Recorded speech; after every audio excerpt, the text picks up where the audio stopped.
Little squeaky-eyed. It's getting going today. I don't know why. I woke up at 1 o'clock last night and I was awake till 4. And fell asleep again. Got my tea. I don't think I've had coffee now for like, I don't know, a couple weeks. I don't even feel any different from it.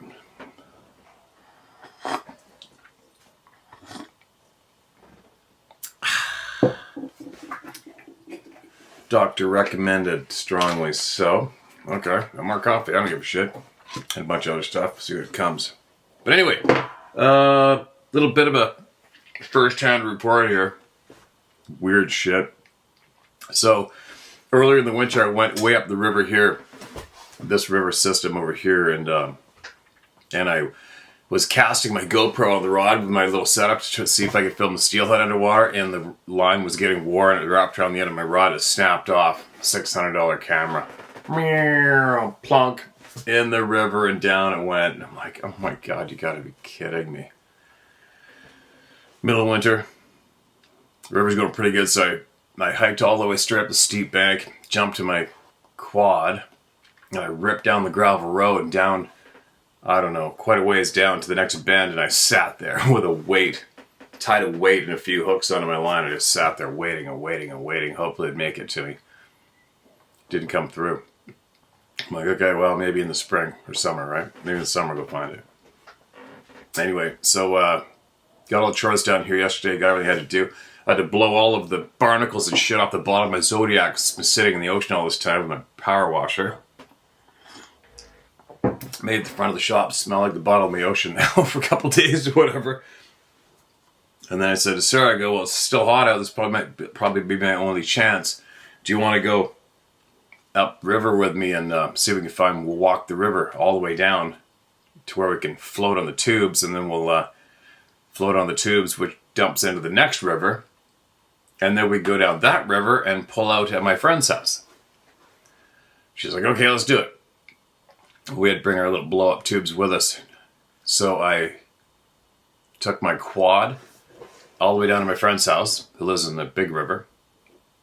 And Sarah came down to pick up my pickup, picked me up. We drove all the way upriver. And then we hiked down the steep bank to this big pool. And right across the river is all native reserve land. All right? So jumped in the river, and the river's quite low. It's a big, deep pool there. The river's quite low, and we start going down river to get to the boulders. And Sarah's trying to bounce her way in between rocks and stuff, floating along with both the tubes tied into each other. And I'm walking down the river bank on the left, scanning all the overhanging branches from when it was a little higher to see it. And I was scanning all the rocks, see if I had a loop around the rocks. Had my whole floating system on there with the two steelhead floats. And the bank on the right side is all mature, big timber. Those big, ancient cedars on both sides of the river.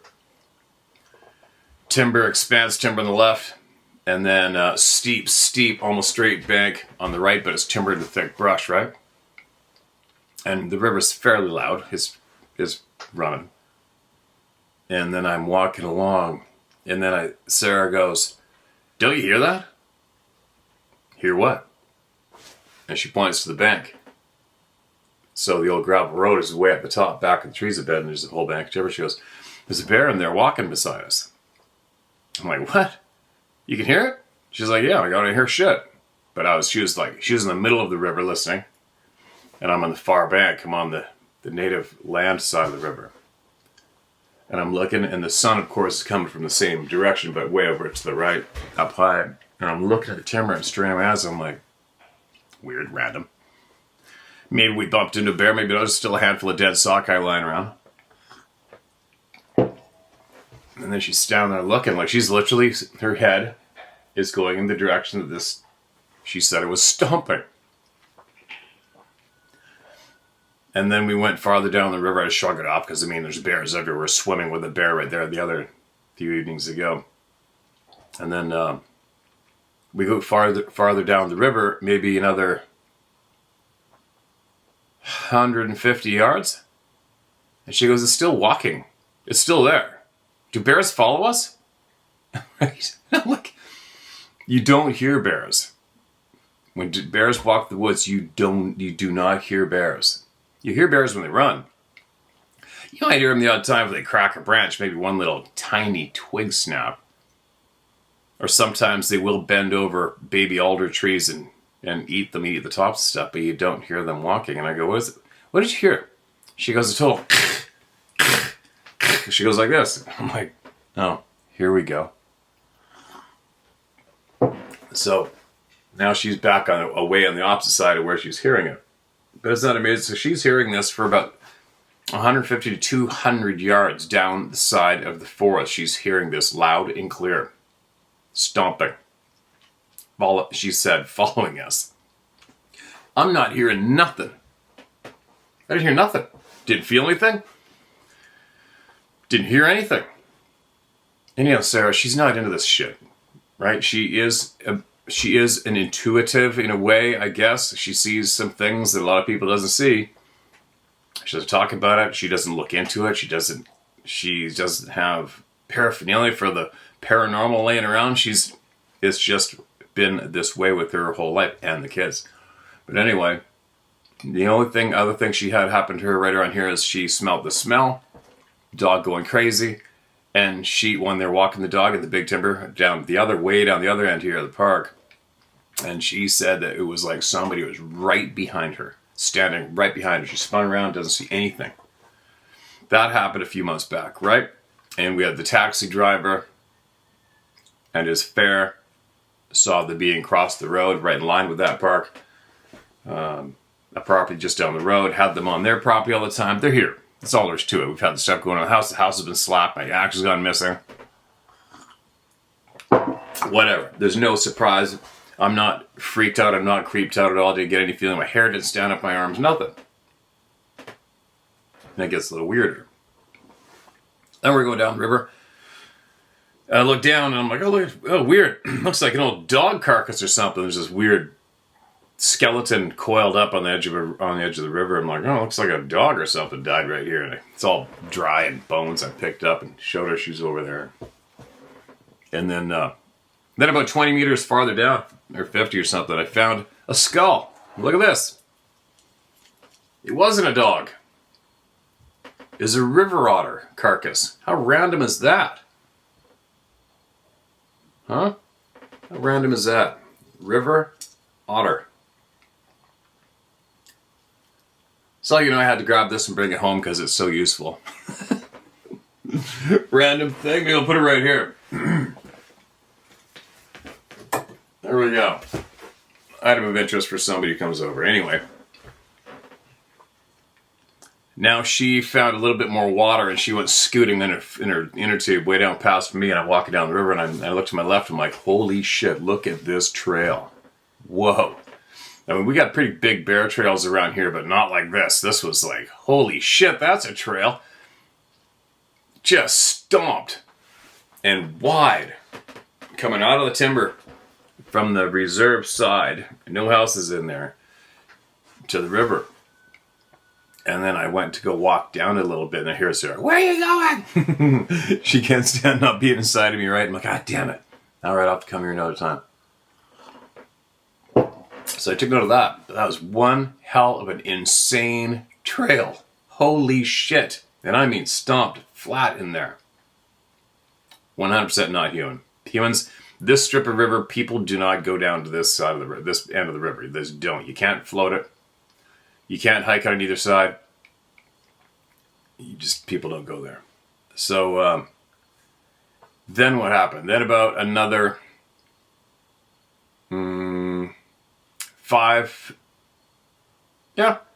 at least a good 500 yards farther down the river. So I got to picture this, how the land lays out, right? So you got a steep bank, go down the river, right? Steep bank, curve it along. Now the inside of the bend of the river, it's not really bent. It goes timber, go in, and you go into the river, into the timber for a bit. Big old cedars, ancient, huge cedars and stuff. And then the bank and the timber goes up. Well, the farther we went down, that little flat of land with the timber on the left side, call it the inside of the bend, all right?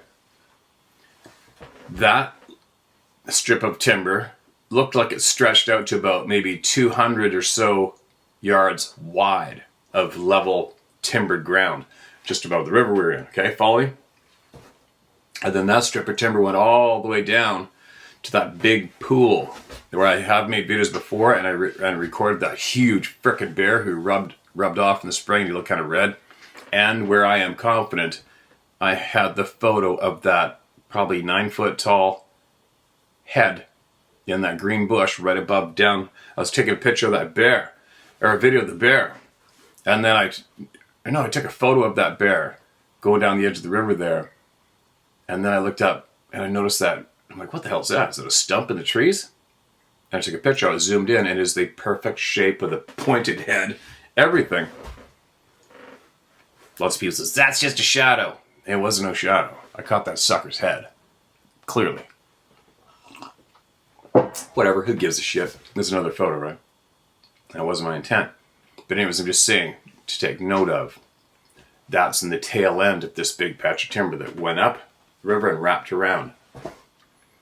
So probably 600 meters up, 600 or 700 yards upriver from where I had that photo. And in the left, I noticed another flattened out stomp here. You just kind of see it through the underbrush. You can see where the ground has been wore at the bottom of a huge cedar tree. Like the sucker is probably, I don't know, 7 feet across, 8 feet across the base.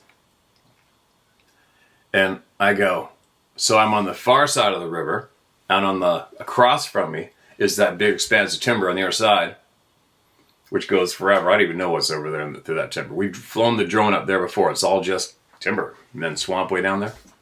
And Sarah's in the middle of the river, and I looked in front of her and past her onto the land there. And I can see a hole. I go, check out, look at the ground around the base of that huge tree. I want to go in there. And she's looking. She goes, okay. I go, wait for me. I'll go in there together. So we walk to the edge of that timber. And you go to the bank, it's all stomped down flat and everything, blah, blah. Big deal. There's bears everywhere and stuff.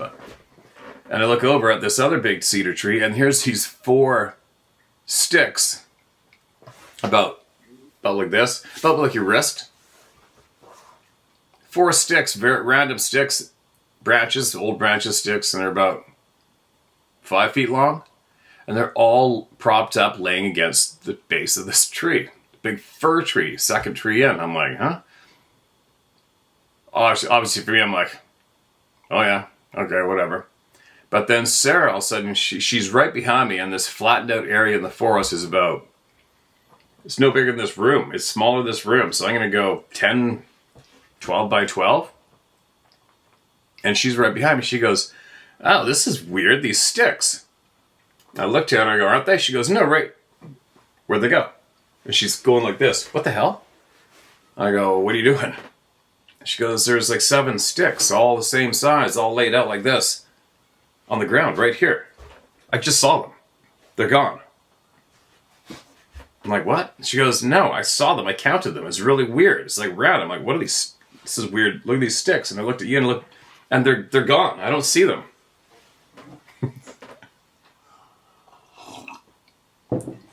And nope, I didn't have any weird feelings at all. I'm definitely looking. I'm always looking. You'll never not look through every single hole in the timber ever again once you're aware these people are alive and running around there. You won't. You think you can't. You don't. You could be at a huge wedding or a party outdoor, and if there's forest nearby, you're looking.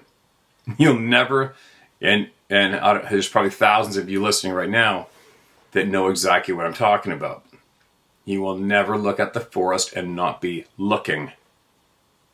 Ever again. You cannot stop yourself. So, on that note, yeah, I'm looking all the time. I'm looking from the time we're walking down the trail. I'm looking from the time I get out of my truck. It's just what I do. It's just normal procedure. You'll never stop yourself ever again. And so, Yeah, I'm looking the whole time. I'm looking through the forest, looking on top of stumps, up at the trees, and just looking, nothing moving. The hair on my arm isn't standing up. I'm not feeling any pressure at all. She's a little alarmed because she knows she just saw, and she counted them. 7 sticks, all a similar size and all laid out.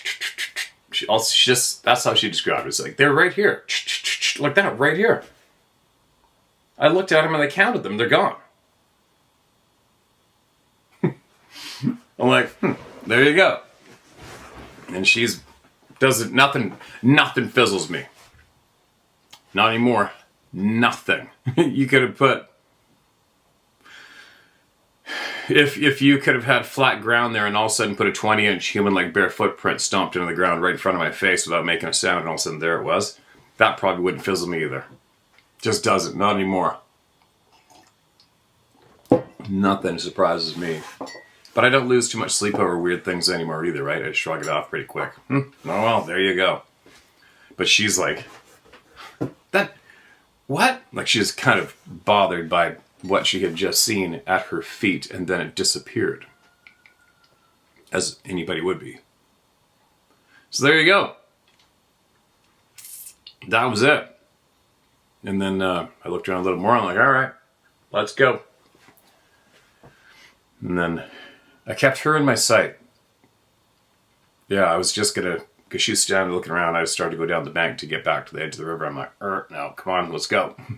Yeah, but no, come on, let's go, come with me.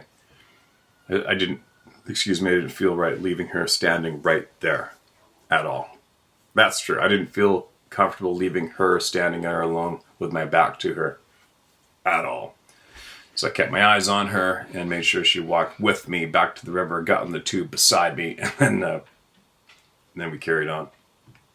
So there you go, that's last night. Maybe some of you have had something similar that happened before, maybe not. I know many of you aren't surprised at all. There you go, another chapter out of the local hood, right? And I don't know what's going on with whoever it is that lives or frequents around my house, but they seem to be more letting Sarah and the kids know when I'm not here, or letting Sarah know when I'm not around her, but they do not do nothing. What have I had happen to me? I've had stuff right the same river. I had stuff thrown at me sitting on the quad. The same river where you guys have seen a weird thing going 90 degrees straight up the river. That's the same chunk of water. And right where I sit on my quad do the videos, where all this happened was upriver from there, about 500 yards. Okay? There you go. But other than that, yeah, I've had stuff thrown at me sitting on my quad out of nowhere. We've seen a fuzzy weird thing across the river. And had something weird flying up the river. Wasn't a duck. We had a police detective do the analysis on that. But other than that, nothing's gone down with me for quite some time. Physically, I shouldn't say physically, but in the absolute in my face. Nothing's really gone down with me for quite some time. But it seems that, I don't know why only allow Sarah to hear you walking loudly and clearly and not me. I don't get that part. Just like my friend who I had hunting up north with me, something was beating the living snot out of a big tree in the distance where I was walking to go get the quad. I didn't hear a thing. But my buddy did loud and clearly. What's going on there? You know? But then meanwhile, they will, whoever will put the knife in my backpack. Same zone. And then that huge weird noise in the timber, which I don't know what that was that I heard that night. Remember, I couldn't even describe it clearly when I was camping. All I said was just this noise. I don't know what it was, but it scared the shit out of me. It's so loud. There you go. Now, the late great Bobby Short's going to be heard next. Enough of my babbling. Am I alarmed about what's going on around here? I'm not at all. I don't feel threatened at all. I'm not alarmed. Nothing feels dark or sinister. I haven't felt dark or sinister here yet. Okay? Now, flipping the page. Military Sources and Citations is the title of this next entry by the late, great Bobby Short, who a lot of people wanted to shut up, a lot of people torment and terrorized from the so-called Bigfoot community, which I'm not a member of. I'm a member of the human population and the truth community. Military Sources and Citations. Number 1, the Herald Sun in Melbourne, Australia, 1st February 1992. Don Riseborough. New York, November 23, 1975, the Sydney Morning Herald. Article text originally acquired from Renee DeHinden. Recently on the web. www.examiner.com, cryptozoology in Mesa/Bigfoot gets official recognition from U.S. Army photo. Arthur Golden's news article, 1974. Posted to Henry Franzoni's Teleport Conference, the IVBC, August 1st, 1996. By Christopher Murphy, BigfootEncounters.com. Number 5, Ron Trill, U.S. Army retired January 17, 2012. Personal correspondence. Number 6, Bigfoot Encounters. Okay, I don't know what this is about. It's all the links to... Oh, is this in the back of the book I'm reading? Hold on. No more stories? Oh, no more stories. Shit. It's all the military sources and citations listed in the back of the book. That's it, Bobby. Did I miss any? Did I do the typical dork move and go from...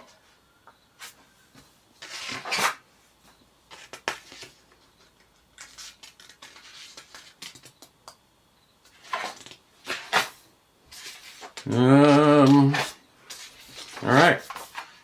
I guess we read it. There we go. We've done it. We read her unpublished book. Okay. Gotta be sitting here staring at a blank screen with my ugly mug on it doing nothing. Let's crack open the notes and get into it. You ready? More people that need to be heard that haven't been heard. I gotta scroll down. Adventure Dog is laid at my feet without a bone, thank God. This is titled, My Encounter in Florida. Hey Steve, this is my 3rd time writing you. I say that in no way to make you feel bad, I just wanted you to know. I'm a pretty determined guy, and also, my coach has always told me I'm all heart, so I guess that means I go for it. My Encounter in Florida. August 24th. Hey Steve, I wrote you approximately a year ago, but I'm sure it's hard for you to respond to every damn letter. I can't imagine.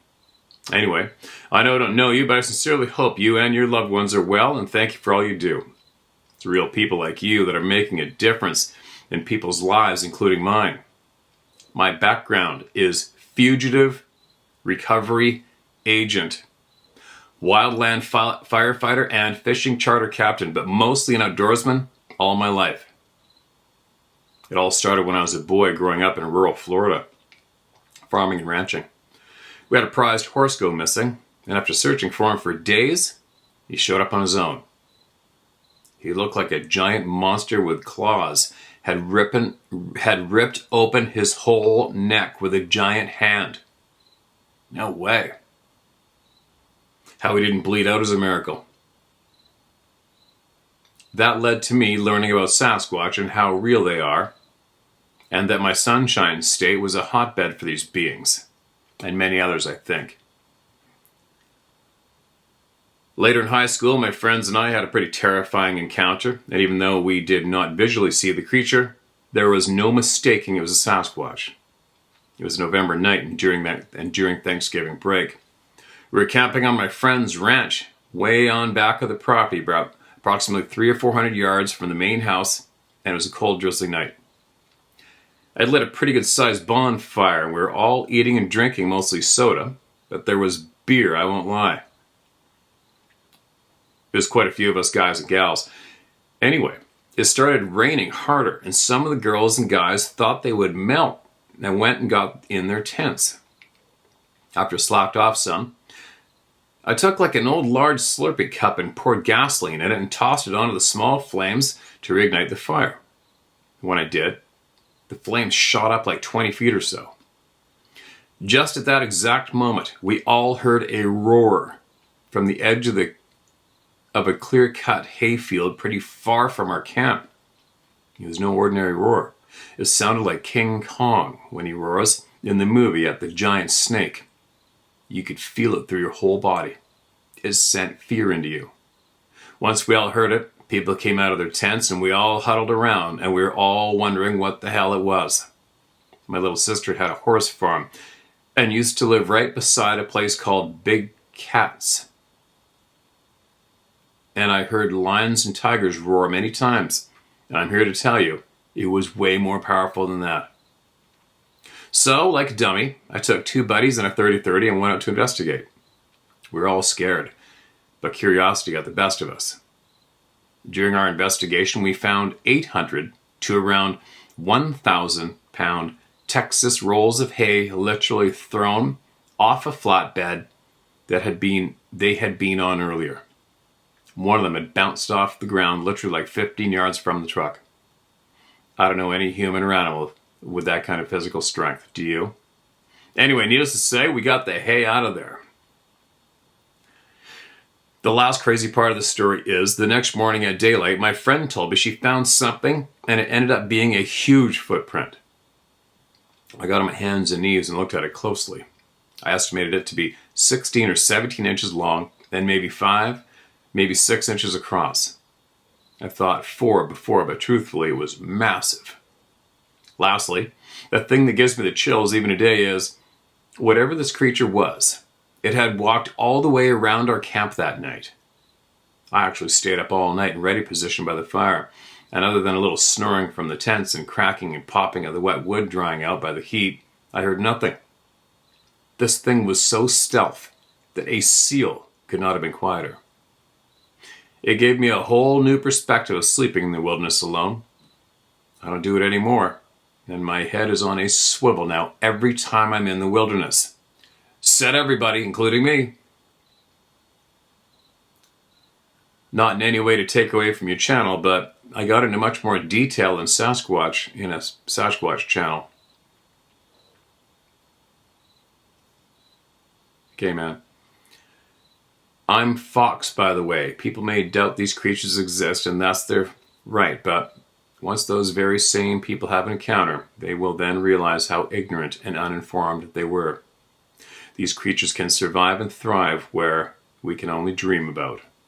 They're the very best at about adapting and surviving in the wild, and they will always outsmart us in their backyard/wilderness. I just want you to know I'm one of your biggest fans, and I'm so glad you do what you do. You are touching lives. May God bless you and your loved ones and keep you all safe. Thank you for letting me share my story. And may God bless you and keep you and all your loved ones safe too, man. This place here is nothing without people like you. Appreciate you sharing that. It's funny how they blow a gasket. Some individuals blow a gasket and show examples of rage with some of our shit. Hay, firewood, equipment, vehicles, whatever.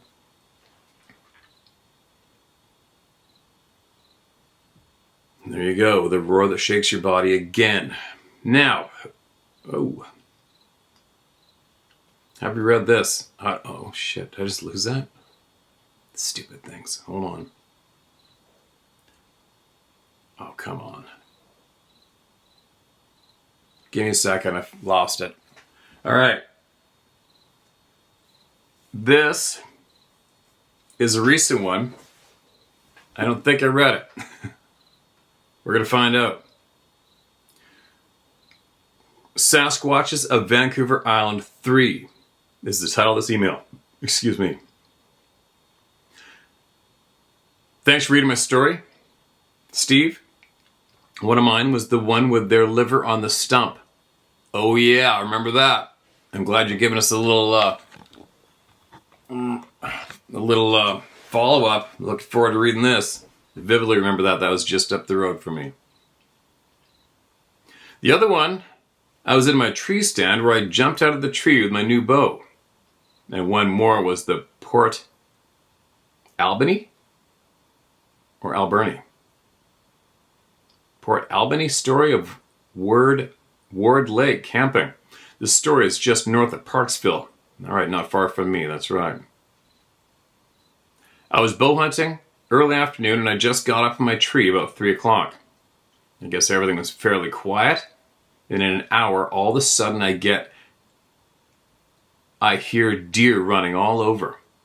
I was getting very excited, thinking I was going to get a big buck. Well, I had 4 to 5 deer come running by me at full speed. They were scared of something. They didn't even know I was there. They were moving so fast I could never have gotten a shot. I heard some branches breaking back behind me, and I thought maybe it was somebody trying to clear some kind of a trail or something like that scared the deer. As I sat there waiting, I could still hear branches being snapped. I was starting to get mad, thinking that who the hell is out here breaking branches scaring my deer? So I walked back towards that direction. I didn't see nothing or hear anything, so I thought, well, maybe I'll just leave. So as I was leaving, I had another stand that was closer to the way out, and I stopped there. I climbed up there. I sat for maybe 10 minutes, and all of a sudden, a stick comes flying. It almost hits me. I just thought maybe it fell off of the tree or something. The next thing you know, a couple of pine cones come flying over, and I could hear a snap, snap, branches being broken again.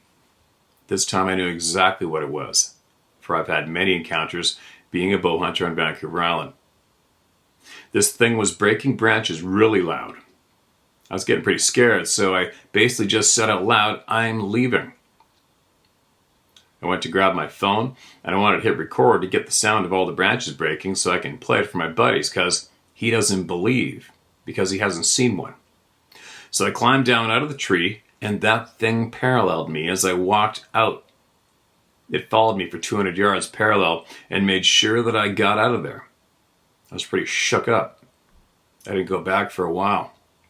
Anyway, that's one of my encounters. Thank you very much for reading it. Steve, I'll send you a couple of pictures.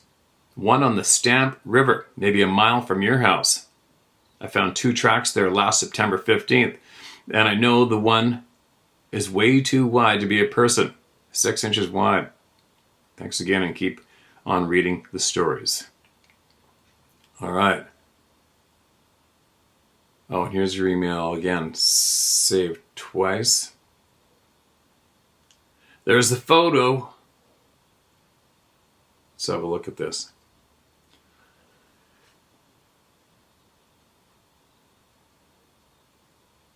Oh yeah, there you go. Weird, eh? That's not a bear. I don't give a shit what anybody says. I know what a bear is. That's not a bear. That's as if any one of us was standing there walking on the front of our feet. Just up from the house, without a doubt. I wonder if this is the culprit that was walking along beside us, letting Sarah hear it yesterday. There you go. Okay, man, appreciate you big time. Okay. Yeah. If you got anything, if you know anything else or anyone else that has anything that they can share from around this area, I'm definitely interested in hearing it. No matter what flavor of the story, I don't give a shit. I don't care. But again, this place is nothing without people like you, man. Appreciate that share. Anything else you got, send it my way if you got it, right? Especially from around my place, okay? Interested to see what kind of flavor, what kind of attitude they have around this vicinity. They sure seem to have somewhat of a would you call it a respect for me, or just maybe, I wonder if over the past, like especially when I was living on the mainland around there, I was a little more hot-headed, and I used to always say, "You frickin' F with me, I'm going to put holes in your head and I'll hunt down and remember your family if I can." I used to have to say that sort of shit when I was going into the woods by myself in the dark. And then I kind of toned it down a bit, but I wonder, I don't know, is internally, is that my true demeanor? I don't think it is, but is there something they're picking up off of me to make them leave them alone? Or not? But then again, if that was the case, then why would they smash their feet on the ground blatantly for my partner who's 10 feet away from me and not me. That doesn't make sense either, unless they mean, well, you said leave you alone, not her alone. Do you know what I mean? Like, I wonder what's going on there. I don't understand it quite yet. Why F with me sometimes, but the majority of the time, absolutely leave me alone. Me. But not everybody around me. I don't get it. But I have a feeling something up north is going to happen again when we go up there. Because something seems to be happening every time I go up north with those individuals who live there. And that seems to ramp up each year, right? And I'm going to have Sarah with me this year. So for a little while. She's only going to come up for a handful of days and see if I can get her an elk right away. If we can, then she'll probably be flying home. And I'm going to stay by myself. But we'll see what happens when we go up there with those individuals. To try to put my my puzzle together. Here's a short one. Excuse me. Harry fella follow-up and thoughts. Steve, a suggestion for a guest. All right. And you've got to know him pretty well over the years.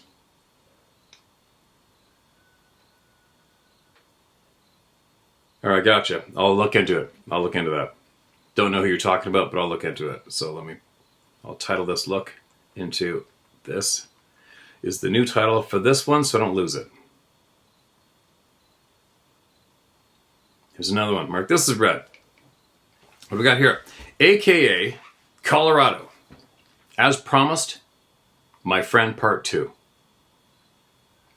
All right. What do we got? Hello, friend. I hope my letter finds you well. I must confess that I'm just about as upset and fed up as a man who still has plenty of testosterone in his veins can be. The way the media lies. And these mindless, spineless sheep still believe these soulless morons is completely outside of my ability to comprehend that so many of us are quite seriously beyond the point of saving.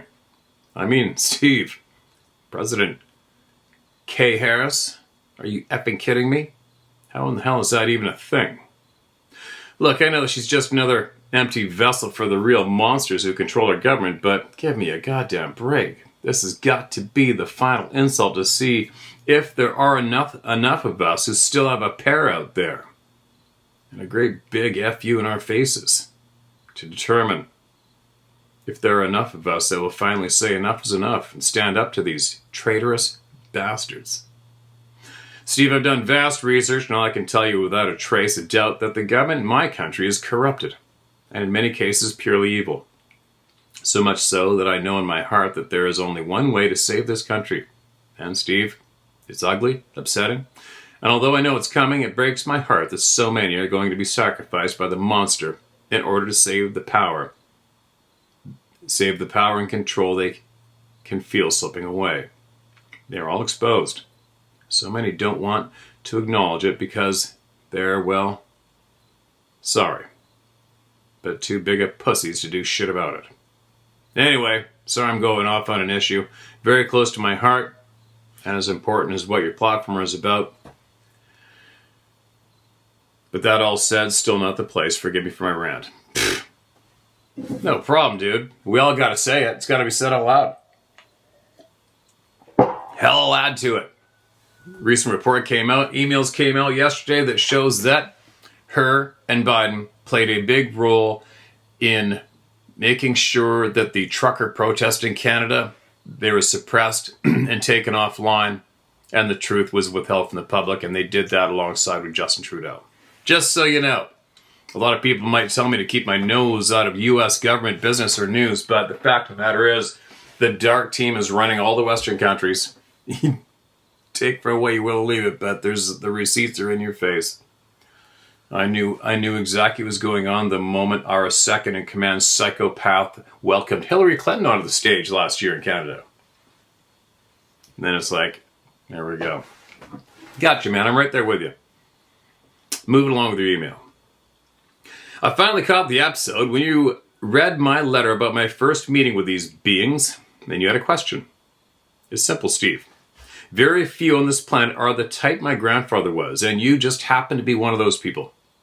call it a sixth sense, but I have developed this strange ability to know a person from the bare minimum of contact. You remind me of my grandfather quite a bit, and I feel he had been able to see this technology we currently have. He himself would have reached out. So the reason I finally opened up is that, and secondly, because it felt amazing to finally be able to say it and not be ridiculed or judged. All right, man, thanks for the kind words. Okay, now if you want my opinion about the sense of dread and the strange, to the core terror these beings can instill in so many is not only because some of them are not necessarily friendly, but yes, because it does change us in ways that most of us are not ready for. I consider myself lucky because I began my journey with the woodsman at a very young age. And before I had the good sense to be afraid, I never, not once, have had a feeling of terror from these beings who share the mountain with my family. That said, I've had others, usually deep in the forest, alone, push this fear instinct, that adrenaline-pumping flight or fight moment that we get when faced with the possibility of death. At me, but I think they use it more as a measure of self-defense. Who can blame them? I mean, look what we've done to this place. How can we possibly expect them to trust us? Wave and say welcome. Come meet the family.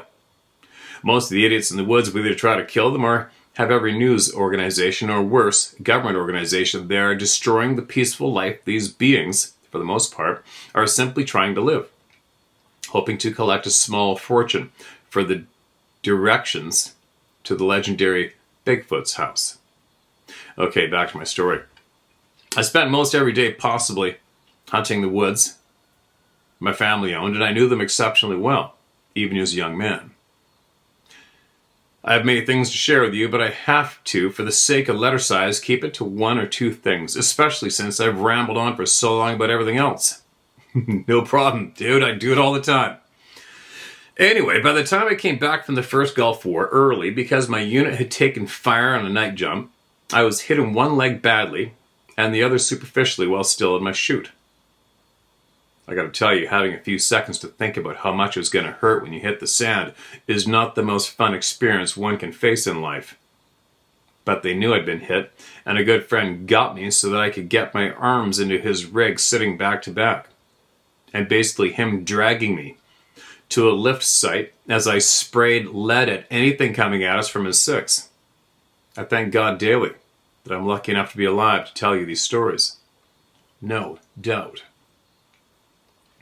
So I was back home on leave, healed enough that I could walk again, and eager to get back out into the woods, and really put my repairs to the test.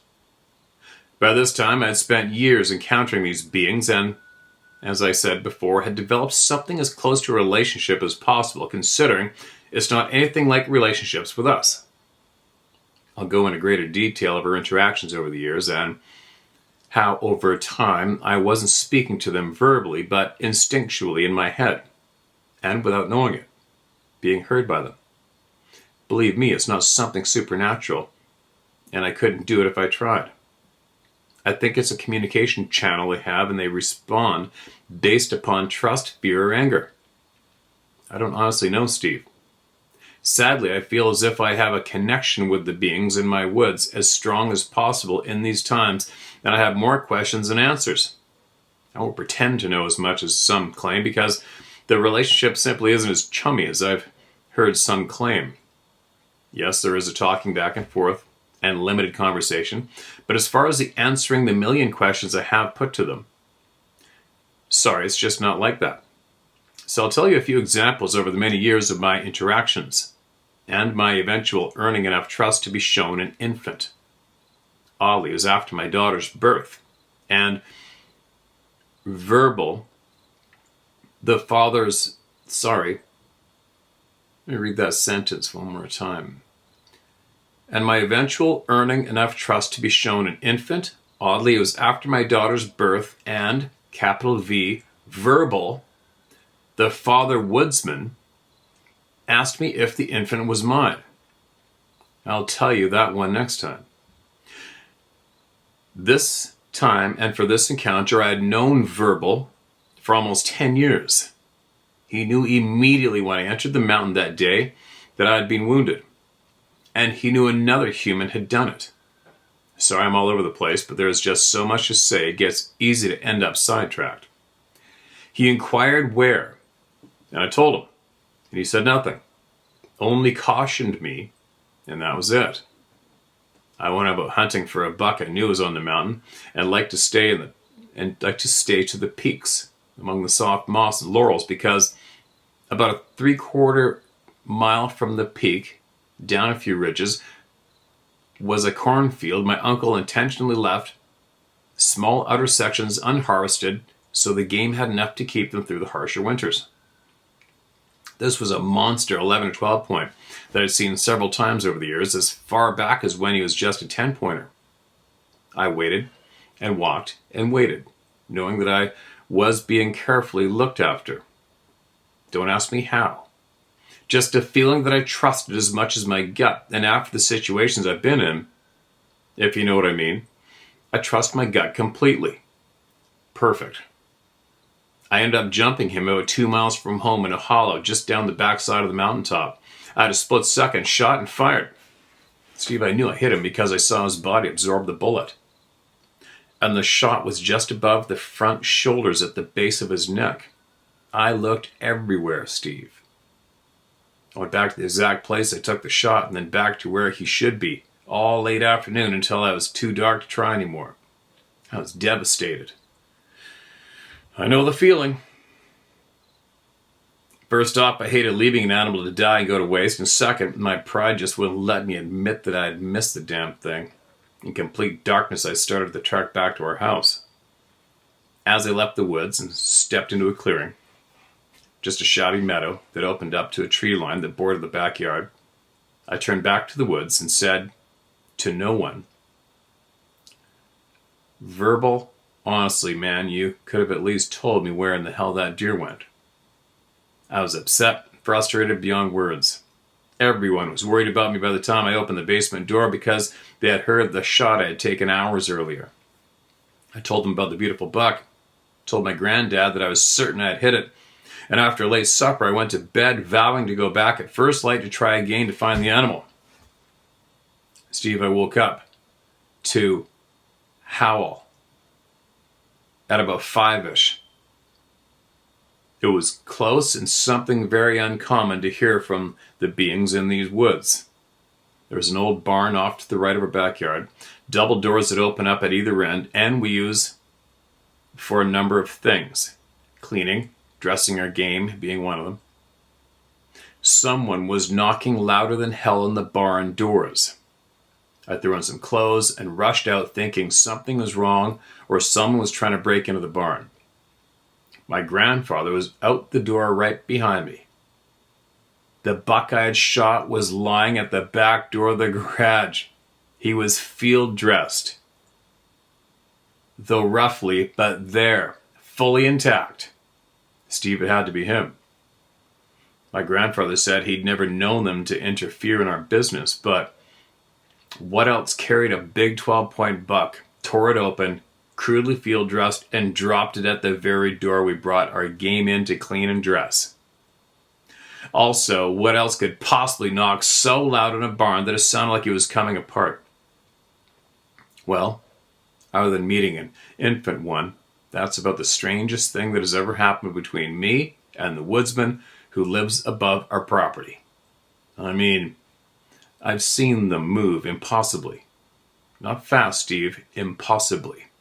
But that's a story for another time.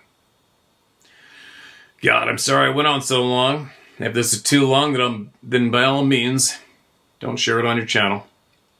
Thanks for all you do. And Steve, I remember hearing you say that if your friends here ever needed you, you'd be here fighting right alongside of us. Steve, that is something I fear may be inevitable. It'll be good to have you, though. Things are really falling apart down here. They already tried to kill the president once, and I don't think they're done. If they do, then oh my God, all hell will break loose down here. Pray for us. I'll try to do the same for you up there. You're not much better off. Respect and love, Colorado. Appreciate the kind words, man, and that is one hell of a holy shit story.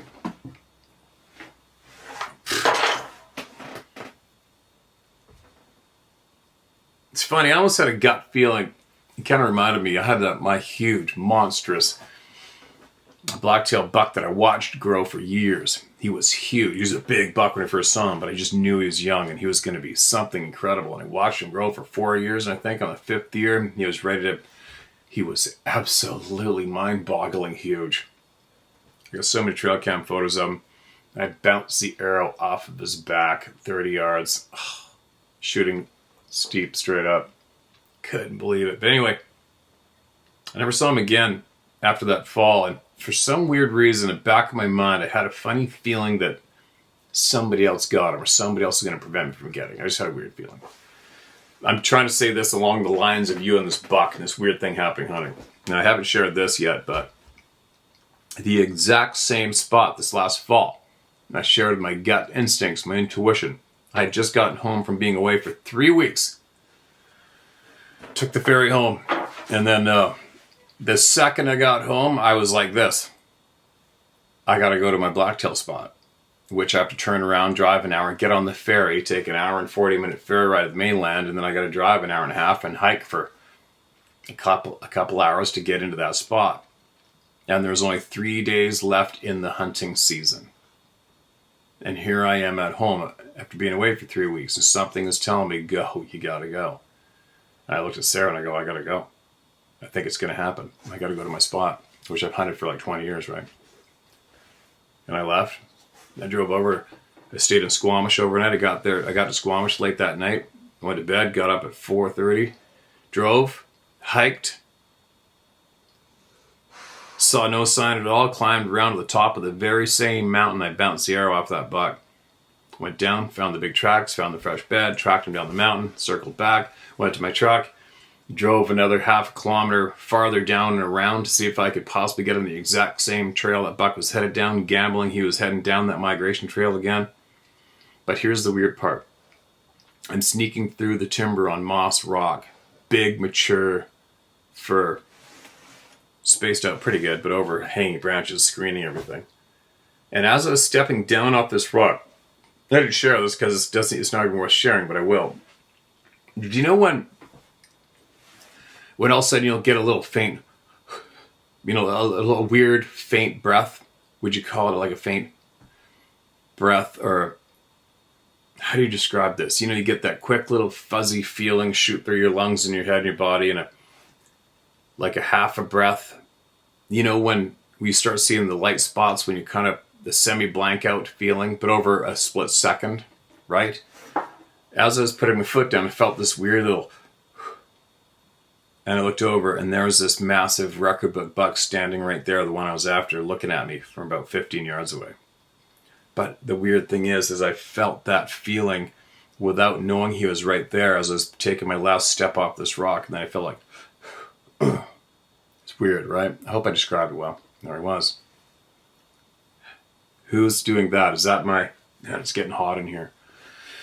And these lights, Sarah pointed out, these lights I have up here give off extreme heat. Anyway, was it me, that my sixth sense intuition that felt that at the moment?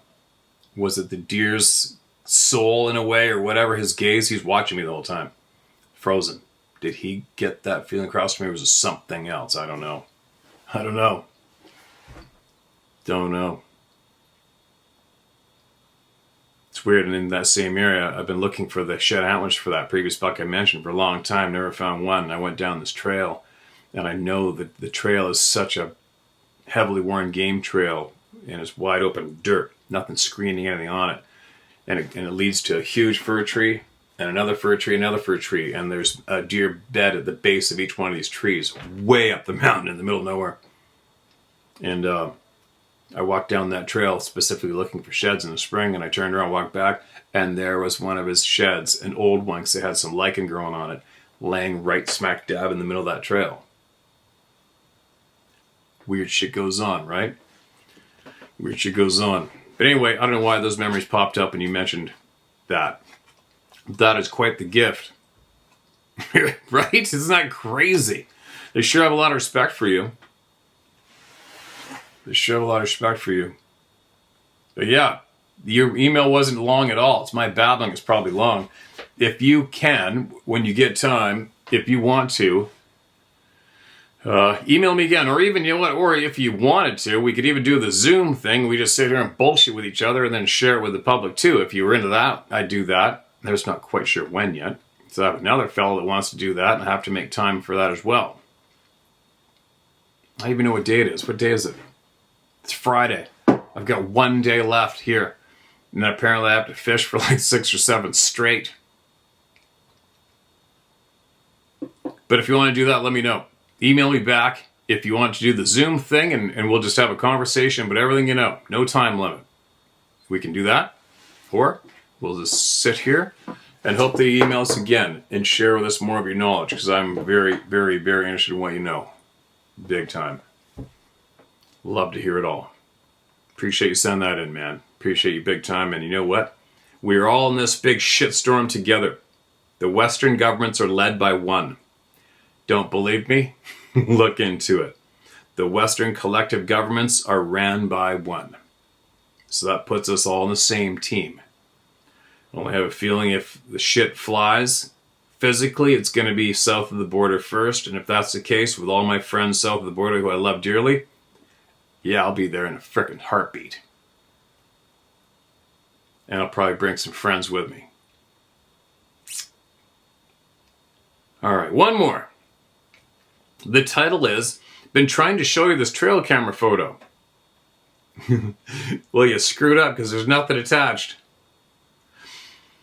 Yes, Steve, it's 100% real, and for comparison, the grass in front is 3.5 feet tall, so that leads to about 6 to 7 feet tall. I tried out the trail camera on the back, taking photos as I do my hikes. I tried out the trail camera on my back, taking photos as I do my hikes. I got that idea from, well, you already know, rest in peace. I've seen multiple watchers, as I call the forest people. I've known of the wolf-faced being since I was a kid. Never seen but had dreams of one. I had an encounter with one once while I was netting smelts from a stream late at night. I didn't see him or her, but she saved me and a buddy from a large pack of coyotes. My buddy and I had no idea that they were less than 30 feet from a fresh killed deer while we were sitting beside a fire by the brook. We didn't find out until we went for more firewood, when a pack of at least 10 coyotes moved in to less than 100 yards with aggressive howls and growls and yips and yaps. That sounds weird to me. We built the fire up to 4-foot flames. We had boated across the point to get to the spot. We were drinking enough that our thoughts were, effing coyotes are pissed and we need a bigger fire. Well, bigger fire didn't shut them up, and they were carrying on and moving in still. When all of a sudden from behind us, about the same distance as the coyotes, but we were in the middle of the two, let go a howl like I'd never heard before. Deeper, powerful, and probably 6 seconds long was what it took to silence the pack of yotes. Yet it was a howl that should have sent us climbing over each other into the boat. But instead we laughed and said, well, there, that shut them up. We drank a beer and said thank you out loud. We stayed for another hour and a half, caught our limits on smelts, and never felt uncomfortable after the yotes shut up. Left after dousing the fire and had not a single problem. I'm not saying the Howler saved us. You know. He or she definitely did. End of email. No attachment. You're going to have to try and send that again. And I have a hard time, for me, what I know, I would have a hard time imagining that 10 coyotes were coming to get you in the middle of the night in a pack. Could that have been something else mimicking the sounds of a pack of coyotes? I think probably. I'm sure somebody's probably seen a coyote pack that large. I haven't. I think I've seen 4 or 5 in the open prairie in Alberta ripping across, but for the most part, coyotes are terrified of humans. I know there's a few videos out there in suburban areas where coyotes are running around eating out of people's yards nonstop, where they've come up and tried chewing on somebody, a woman or kids in the front yard, but not in the woods. Coyotes, wolves, they know that we are bad asses and we will kill the shit out of them. Day or night. So it's hard to imagine a pack of 10 coyotes coming in to get some humans around a fire. I wasn't there. I wasn't there. I'm just saying. My gut and my knowledge says, nah, I kind of highly doubt it. Something else mimicking a pack of 10 coyotes for sound? Probably. Now what? I gotta get moving. What have I got to do now? Excuse me. I got my trailer cleaned off, got my new axle on, I got the Zodiac unloaded and the outboard all put away for the winter. And I've got the tent set up, it's gonna work out. I've got Sarah shooting her gun. Now I gotta get some gear together. And then, I've been slowly getting ready to leave right away because I think my last day fishing is like, I have to leave the very next day to drive for 2 days to make sure I'm there for opening morning, which I think is going to make a big difference in possibly getting a bull right away. That's my plan. I want to get up, I want to get up there for opening, and I want to get that bull in, get Sarah her bull, take it to the butcher in the next town over, get it hung up, and get her out to the plane and get her home, and then I'm going to stay for as long as it takes and for whatever my soul needs in that time that I love alone in the middle of nowhere, which I could stay indefinitely. I could stay indefinitely. Poor Sarah, right? Poor Sarah, but this is the way it is. I used to do 120 days straight and then come home and then deer hunt for another 75 days straight. And then I'd go off in the mountains by myself and trap wolves for 60, 90 days straight, you know? All the time for years. So she gets it. She gets that I need to go out there and stay as long as I can. I just need to do it. That's where I'm happiest. I need to do it. Now, share my story at howtohunt.com. I need your knowledge. I need your honesty. I need your brevity. You need to be brave. Not be scared of people anymore, all right? Don't be scared. Don't be scared. What else? Yeah, there's a lot going on in the world today. It's not good at all the way around. And don't even kid yourself for 1 second. The collective Western governments are all led by one. There's no doubt about it. We're all in this together. There's no borders anymore. There's literally no borders anymore. There's either good or evil. That's it. So I'm pretty sure we're all on the same team. We're all on the same team. I'm not reading any more emails for all you whose my voice annoys you, but you're still here, oddly. I'm not reading any more emails, all right? So no sniveling. What else? Quick heads up. This was going down in England right now. I'm passing a law to come into your home and put handcuffs on you and drag you away if you, quote, retweet bad things or promote protest in any way. They're passing a law in Britain that will arrest you out of your home. Right? You gotta know when government's gone sideways, when they can't govern anymore. They're not there to make things better for the people. They're there to punish you and make sure you fall in line and don't speak against them. That's the opposite of governing and helping the people of a country, right? Those people, I'll say it, they're gonna arrest people for saying bad things about them. If I was in England, Britain right now, I would organize and I would take them down. Said it. Any government official in England hear that? Ram it up your frickin' pussy asses. How's that sound? Up your frickin' asses. People are gonna fight, I hope. Although we do know that testosterone has been getting intentionally rubbed out of population. Well, it's not getting rubbed out of this house, I'll tell you what. Anyway, please, ladies, raise your children to be men again. Please. Please raise your boys to be men. Tampons in boys' bathrooms in the schools. Tampons in the bathrooms of the boys' bathrooms in schools. We were talking about that with some people who were on the boat recently, and I was saying, you know what? If that happened when I was in school, I'll guarantee you that my buddies and I would probably go into class with one hanging out of each ear and one of our nostrils and sit down at her desk and pretend nothing's wrong until the teacher blew a gasket and be like, I don't know, where else are we supposed to put them? They're there for us. What else are we going to do with them, right? I'd screw with the... I wasn't too... I mean, I did well in school, but I lost respect for the school system before I graduated. That's for certain. The shit that's going down, right? We're having another conversation on the boat with some other people, how I was expressing myself clearly, saying... that if I had young children in school and grown men were dressing like an adult hooker and being present in the same room as my child, I'll guarantee you that that individual would never do that again after we were done with them. The fathers. Guarantee you. No grown man is going to put on makeup and dress like a hooker and read a story to small children in a room ever again. If that had went down in my community, it wouldn't happen ever again.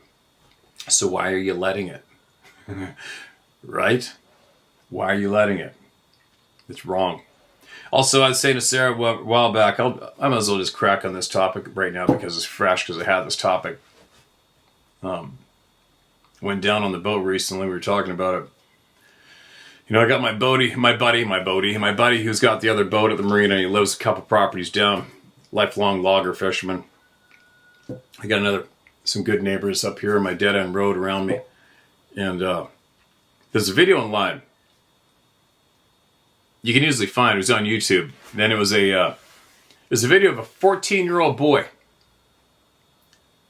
with long, I don't know if he had a wig on, long blonde curly hair, dressed in this sheer tight-fitting dress thing with high heels, and he was on a stage dancing like an adult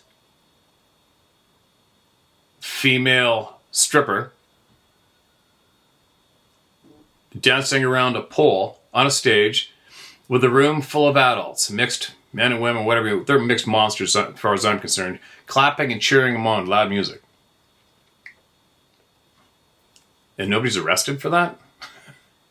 What?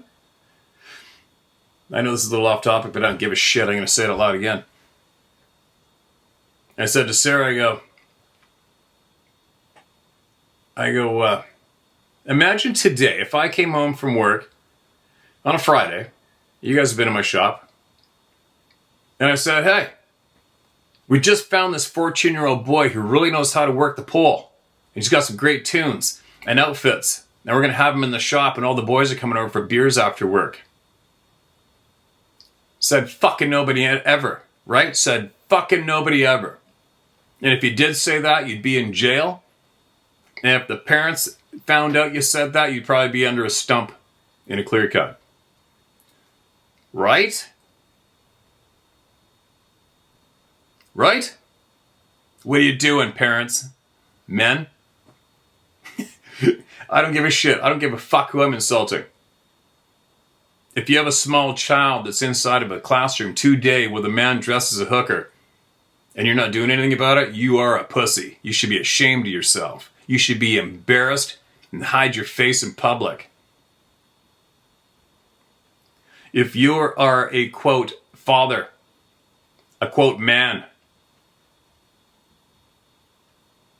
and you know someone, or you know where this is going down, and there's a teenage boy dressed as an adult stripper working a pole in a room of adults cheering, and you let that go down, you're a pussy. You should be ashamed of yourself and hide under a rock. You're a pussy. I'm getting fired up. Holy shit, this makes me angry.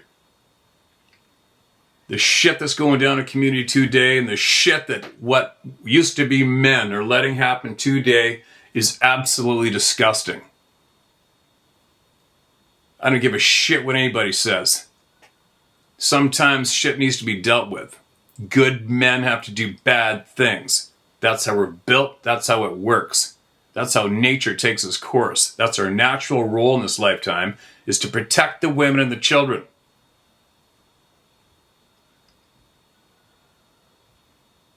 Where's this going to lead? Why do you think this is happening?